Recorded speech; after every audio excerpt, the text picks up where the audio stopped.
بسم اللہ الرحمن الرحیم، السلام علیکم ناظرین، میں ہوں ملک مبارک سندیلہ۔ آپ دیکھ رہے ہیں ہمارا فیس بک یوٹیوب چینل۔ ناظرین، آج ہمارے ساتھ موجود ہیں جناب طلال اشتیاق صاحب، جو کرائم کی بیٹ پہ بہت بڑا عبور حاصل رکھتے ہیں اور یہ پرانے سینئر جرنلسٹ ہیں۔ آج ہمارے ساتھ موجود ہیں، آج ہم ان سے ہی پوچھیں گے کرائم کے حوالے سے۔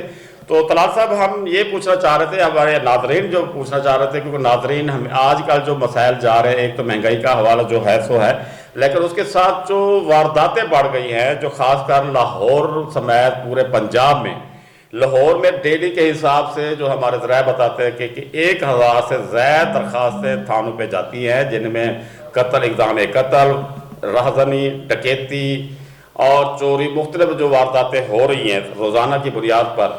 اور مزے کی بات یہ ہے کہ پولیس میں کافی ریفارم آ گئے ہیں، جو آئی جی انور عثمان صاحب ہیں، انہوں نے آ کے بہت بڑے ریفارم کیے ہیں، پولیس کو بڑی مراحت دی ہے، ترقیاں پروموشنیں کی ہیں۔ لیکن مسئلہ یہ ہے کہ پنجاب، لاہور سمیت پنجاب میں کرائم پر کنٹرول نہیں ہے، بلکہ اضافہ ہوتا جا رہا ہے۔ کیا ایسی وجوہات ہیں جس کی وجہ سے پولیس اس کو کنٹرول نہیں کر سکی؟ اچھا ملک صاحب، جیسے آپ نے کہا کہ 1000 کے قریب درخواستیں موصول ہوتی ہیں، میں آپ کو تھوڑی سی اس میں تصحیح کر دوں کہ لاہور شہر میں اس ٹائم 6 ڈویژن ہیں: Malton division, city division, Iqbal town division اور صدر ڈویژن، اور اس طرح دوسرے ایک آدھا ڈویژن اور ہے اس میں، اقبال ٹاؤن ڈویژن۔ اس میں مجھے یہ بتائیں آپ کہ 1000 کے قریب موٹر سائیکل چوری، کار چوری، ڈکیتی، رہزنی، بے شمار وارداتیں ہو رہی ہیں، قتل، اقدام قتل، جو کہ رپورٹ ہو رہی ہیں، لیکن اس کی ابھی 1000 کے قریب ایف آئی آر نہیں ہوتی۔ کچھ لوگ تو درخواستیں جمع نہیں کرواتے پولیس کے رویے کی وجہ سے۔ یہاں میں آپ کو ایک بات کہتا چلوں کہ نگران وزیر اعلیٰ جو محسن نقوی اور آئی جی پنجاب ہیں، انہوں نے پنجاب اس دور میں پنجاب پولیس کے لیے بہت کام کیا ہے۔ ترقیاں، ریکارڈ ترقیاں، تنخواہیں اور اس کے علاوہ مراعات، اس کے علاوہ انعامات کی بارش کر دی ہے۔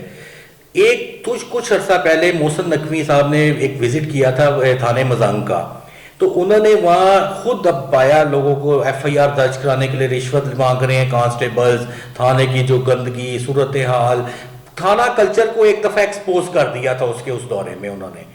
اس پہ بات یہ ہوا کہ انہوں نے اس کو تھانوں کی اپ گریڈیشن کا اصولی فیصلہ کیا ہے۔ میرے خیال سے تھانوں کی جو اپ گریڈ کرنے کے ساتھ ساتھ جو پولیس میں جو تھانوں میں لوگوں کے ساتھ انصاف کے حصول کے لیے جو ہو رہا ہے، دھکے کھاتے پھر رہے ہیں، وارداتوں کے بعد ایف آئی آر درج نہیں ہوتی، اگر کسی تھانے میں ایف آئی آر درج ہو بھی جائے تو پھر اس کے بعد انویسٹیگیشن کے پلے ڈال جاتے ہیں وہ لوگ۔ ایشو یہ ہے کہ جو وارداتیں ہیں، اس کو کنٹرول کرنے کی ذمہ داری D I G operations Lahore کی ہے، علی ناصر رضوی، بڑے پرانے، آپ کو پتہ ہے Lahore S P Iqbal town بھی رہے ہیں، ڈی پی او کے نام ہے اس کا قصور بھی رہے ہیں، سی پی او فیصل آباد 2 دفعہ رہے ہیں، پھر لاہور آئی جی آفس میں ان کی پوسٹنگ رہی ہے، اس کے بعد آ کے انہیں لاہور پولیس میں ڈی آئی جی آپریشنز کی سیٹ ملی ہے۔ ان کا سب سے بڑا ایک مسئلہ یہ ہے کہ انہوں نے آفس تو پہلے بیٹھنا ہی نہیں ہے، صبح کے ٹائم میٹنگز ہیں وٹ ایور، میں تو نہیں جاتا، میں جب بھی ان کے آفس میں گیا ہوں، جو حالات صورتحال دیکھی ہے، تو ان کے آفس میں یہی پایا کہ وہ موجود ہی نہیں ہے۔ جب موجود، کل ایک ان کی طرف سے پریس ریلیز جاری ہوئی ہے، ہمیں ملی ہے کہ انہوں نے خاتون کی داد رسی کی اور کھلی کچہری لگا رہے ہیں، تو یہ تو بہت اچھی بات ہے۔ جرائم کے لیے انہوں نے 2 دن میٹنگز بلانی ہیں ہفتے میں، لیکن اس پہ امپلیمنٹ بھی کچھ نہیں ہونا۔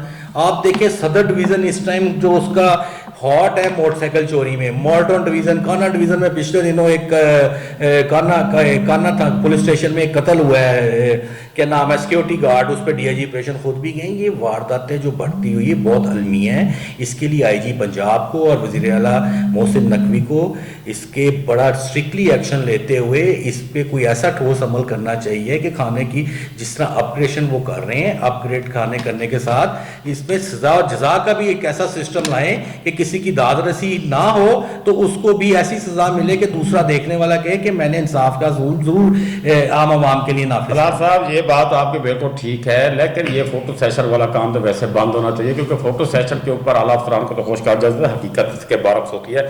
سر مجھے یہ بتائیں، آپ ابھی بتا رہے تھے کہ اس میں مزید جدت لے کے ہیں، سر مجھے یہ بتایا کہ جو سابقہ دوار میں جو سیف سٹی کا ایک پروجیکٹ آیا تھا جس پہ اربوں روپے کے فنڈ لگائے گئے تھے، کیونکہ لاہور کو اگر ہم دیکھیں 2 کروڑ کی آبادی ہو چکی ہے، جب تک یہاں پہ دنیا آسمان چاند کی طرح پہنچ گئی ہے، وہاں اگر ہم فارن یہ لوگ فارن جا کے جو چیزیں وہاں پہ اڈاپٹ کر کے آتے ہیں یہاں پہ آ کے امپلیمنٹ کرنے کی کوشش کرتے ہیں.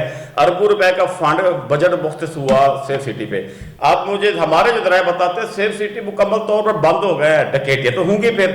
تو آپ یہ بتائیں کہ سیف سٹی کا جو پروجیکٹ تھا اس کو کیوں فلاپ کر رہے ہیں, کہ یہ خود فلاپ کر رہے ہیں یا اس کے لیے مزید بجٹ مانگنے کے چکر میں اس کو فلاپ کیا جا رہا ہے؟ نہیں, آپ کے کہنے پہ وہ سیف سٹی کا جو آپ کو حالات ہے میں تھوڑا سا اس پہ گراؤنڈ لیول پہ آپ کو بتاتا ہوں. سیف سٹی پہ بقول ان کی پریس ریلیزوں کے اور ان کے جو کیا سوشل میڈیا کوریج اور سب آ جائے تو انہوں نے بہت اپ گریڈ کر دیا ہے. لاہور کے جدید کیمرے, ایون پچھلے دنوں آئی جی پنجاب نے بھی سیف سٹی میں ایک ولاگ کیا تھا کہ پرائیویٹ کیمروں کے ساتھ بھی ایکسیس حاصل ہے سیف سٹی کو. ایک میں آپ کو بڑی اچھی اور آپ کو دیکھی مثال بتاتا ہوں. ہمارا ایک دوست ہے شاکر علی, اس کے ایکسیڈنٹ ہوا تھا ڈیفینس روڈ کے اوپر, اور وہ سیف سٹی کا کیمرہ ایسے تھا جیسے میں اور آپ بیٹھے ہوئے, اتنا نیچے تھا. جب میں نے رابطہ کیا ادھر سے کیا, انہوں نے کہا جی سیف سٹی کا کیمرہ بند تھا. جب لائٹ جاتی ہے, میرے بقول نہیں, بقول ان کے سورسز کے, جب پتہ کیا انہوں نے کہا جی یہ اول تو کیمرہ خراب ہے, ان بیٹوین اگر کیمرہ چل بھی رہا ہوگا نا تو لائٹ نہیں ہوگی تو ان کی نا وہ فوٹیج حاصل نہیں ہوئی. آپ یہ حال دیکھ لیں ملک صاحب. جو سیف سٹی میں آپ کو بتاتا ہوں, کسی بھی کنٹری میں جیسے یو کے ہو گیا, امریکہ ہو گیا, چوروں ڈاکوؤں کو یا کسی جرائم کو پکڑنے کے لیے جو سی سی ٹی وی کیمرے ہوتے ہیں نا روڈز پہ لگے ہوئے یا گورنمنٹ کی طرف سے, وہ مددگار بہت سے ہوتے ہیں, شامل وہ مددگار ثابت ہوتے ہیں. اس کی ریزن میں بتاتا ہوں. یہاں پہ ایک چھوٹا سا واقعہ دیکھ لیں, ایک ایکسیڈنٹ کی فوٹیج نہیں ہے کہ جی سیف سٹی کا کیمرہ خراب ہے یا تو لائٹ نہیں ہے. تو اتنی بڑی ڈکیتی چوری کی وارداتیں اگر پراپرلی یہ کام کریں تو میرے خیال سے کم بھی ہوں اور ڈاکو پکڑے بھی جائیں. اچھا یہ ٹھیک ہے سر, آپ بات کرتے ہیں فرنٹ ڈیسک پہ. سر یہ بھی فرنٹ ڈیسک بنایا گیا تھا, مطلب جو نیا بیوروکریٹ جو آفیسر آتا ہے وہ اپنے چوچلے کرتا ہے. میرے معذرت کے ساتھ میں کہوں گا کہ وہ فنڈنگ بھی کروائے گا, بجٹ بھی بنوائے گا, اپنا کرا کہو کہ پیسہ ہضم پتھر ہضم. مسئلہ یہ فرنٹ ڈیسک کا کیا فائدہ ہوا ہے؟ آج بھی پورے پنجاب میں لوگ دھکے کھاتے ہیں تھانے کے, وہاں فرنٹ ڈیسک پہ بیٹھا ہوا عملہ ان کی بات تک نہیں سنتا. سر جب فرنٹ ڈیسک پہ اپلیکیشن چلی گئی ہے تو اگلا مرحلہ تو یہ ہوتا نا کہ فوری طور پہ ایف آئی آر دیں, لیکن یہاں پہ فرنٹ ڈیسک پہ اپلیکیشن لے کے رکھ کے پھر متعلقہ تفتیشی کو دے دو, پہلے اس کی تحقیقات کرو, وہ پرچہ سیاسی آ گیا, فون آ گیا, نہیں کرنا. سر فرنٹ ڈیسک کا مقصد تو ختم ہو گیا, آپ کیا کہتے ہیں؟ دیکھیں فرنٹ ڈیسک ایک بہت اچھی کاوش تھی. آج فرنٹ ڈیسک پہ آپ چلے جائیں, تھانے کا جو ایک تفتیشی ہے سب انسپیکٹر اے ایس آئی, وہ گرمی میں مر رہا ہوتا ہے, اس کو پسینے میں دیکھیں اس نے عوام کی کیا بات سننی ہے. فرنٹ ڈیسک جدھر دو بیٹھے ہوئے لوگ اے سی لگا کے چل ماحول میں کوئی درخواست دینے چلا جاتا ہے نا, سب سے پہلے انہوں نے درخواست پڑھنی ہے اور آپ کو کہنا 20 منٹ بیٹھ جائیں. میں آپ کو بتاتا ہوں, میں یہ بھی آپ کو آنکھوں دیکھ, میں جو بات کر رہا ہوں نا شاید یہ لاہور پولیس کے افسران کے لیے اچھی نہ لگے انہیں, لیکن میں تنقید برائے اصلاح کرتا ہوں. اس چیز کو بندے کو بدلنا چاہیے, ٹھیک کرنا چاہیے. ایک تھانے کا واقعہ, نام کوٹ نہیں کروں گا اس کا, ایک تھانے میں میں نے خود دیکھا, ایک بندہ اپلیکیشن دینے آیا ہے, اس کو 2.5 گھنٹے انہوں نے ذلیل کیا ہے. وہ صرف یہ تھا کہ فرنٹ ڈیسک والے کو اس نے اتنا کہہ دیا تھا کہ یار مجھے تھوڑی سی جلدی ہے, میں پہلے آیا ہوں, آپ دوسرا کام کرنا شروع ہو گئے ہیں. اس نے 2.5 گھنٹے ذلیل کر کے اس کی درخواست وہ چھوڑ کے چلا گیا درخواست. مجھے جب کوئی پوچھے گا افسر, میں بتا بھی سکتا ہوں, میں ٹائم بھی بتا سکتا ہوں, وہ سی سی ٹی وی فوٹیج میں چیک بھی کر سکتے ہیں, وہ تھانہ بھی چیک کر سکتے ہیں. فرنٹ ڈیسک کا اب کوئی فائدہ نہیں ہے. یہ جاتے ہیں, دورے کرتے ہیں تھانوں کے, صفائی انتظام کر دیں, حوالات میں اے سی پنکھا لگا دیں, لوگوں سے آنے والے سائلین کے لیے اچھا سلوک کریں. وہ بھائی جب ایک گیٹ پہ کانسٹیبل کھڑا آپ کے انصاف کے اصول کے لیے کسی غریب کے ساتھ, وہ اس کو اندر نہیں آنے دے گا, آنے کے بعد وہ آ جائے گا تو فرنٹ ڈیسک والے ایسے ذلیل و خوار کریں گے. تو ایسے فرنٹ ڈیسک کا کیا فائدہ؟ کروڑوں روپیے کروڑوں لگا چکے ہیں وہ اس کے اوپر.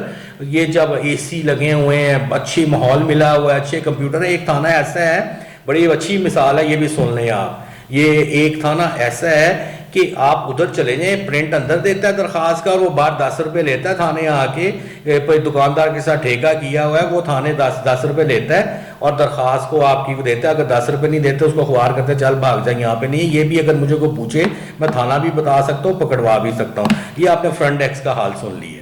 جی آئی جی صاحب, ہم نے آپ تک کچھ چیزیں جو نشاندہی کی ہے, آپ اس کے اوپر ضرور توجہ دیجیے اور مزید متعلقہ انتظامیہ تک یہ بات پہنچائیے تاکہ فرنٹ ڈیسک ہو یا دیسے ان کی تربیت اچھی کریں، عام سائل کے ساتھ ان کا جو ملنسار ہے وہ بہت اچھا ہو، ایسا نہ ہو کہ قبضہ مافیا سود خور مافیا کے ساتھ دوستیاں تعلق ہوں اور جو اصل سائلین ہے وہ دھکے کھاتے رہے ہوں۔ تب تک اجازت دیجیے، اللہ حافظ۔